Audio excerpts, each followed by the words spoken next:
Hello, my friends. God bless each and every one of you. I hope you're having a good week. We're at Thursday. We're almost to the end of the week. I hope things have been wonderful for you. I hope you and your family are safe and God kept his hand upon you. And I hope and pray he continues to do the same as we head in towards the weekend. We are seeing a lot of changes in this world, seeing a lot of changes in this country. But as Christians, we need to understand first and foremost that we have to stay connected with God. No matter how upset things might make you or how scared things might seem at this point in time, you might be fearful of different things that you see on the horizon, and that's a normal human response. But the main thing is staying focused on the single most important thing in your life, and that's Jesus Christ and what he did on the cross. This world will run you into the ground in a second, flat, no problem. It'll run you into the ground like that. But when you have Christ, it's a completely different way of living your life. Yes, we go through trials. Yes, we go through tribulations. Yes, our car breaks down. I don't think anybody thinks, maybe they do. Who knows? I know there's a lot of people that don't have a very high opinion of Christians. I know a lot think that we are, kind of snobby or something, which I've never quite understood. Like we're better than them. I've never understood that. But I've experienced that in my life. I've ran across that. And of course today we're seeing a lot of people think, Christians are bigots because we don't accept what they think we should accept. And I've done videos about that, and nor am I ever going to accept the things of this world. If it doesn't line up with God's word, I'm not going to accept it. And that's it. Even if this channel gets removed, I'm not going to accept it. And that's how we need to look at these things. Yes, you get angry. Yes, there's a lot of things going on in this world that make you angry. There's a lot of things going on right now in this country that make me angry. But it's how I focus that anger.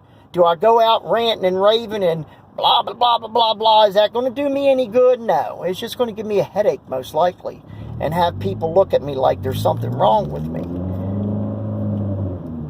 That's when you need to turn to God. You ever heard the saying, give it to God? Okay, well that's what that means. When you're having problems, whether it be you're mad about something, somebody did you wrong, somebody did you dirty, don't worry, don't think about revenge, don't give it to God. That's what that means. That's exactly what that means. When you are at your wit's end, when you've been there, done that, and cannot find a solution, give it to God. He'll take it. The thing is, and I found this myself, God don't always answer the prayer the way, or the need, whichever, the way you want it. But what I find fascinating and what I find wonderful in that is at first things may not seem like, God has answered your prayer, but it wasn't really what you were wanting or the outcome you were wanting. But sometime down the road, and it has happened to me several times, sometime down the road, it'll come back and it'll all come to fruition, and you'll understand, that's why God did that. Now I understand. Now I see. And that's happened to me. And that's giving it to God. We all have problems. Man, we do. We have problems. This world's got a lot of problems. Give it to God. That's probably the best advice that I can give you today, is to give it to God. You might be like me right now. You might be driving down the road and you might be thinking, man, how am I going to pay my car payment and, my mortgage payment that's due on the 15th of this month? My job has cut my hours in half because of the virus. I'm not working as much.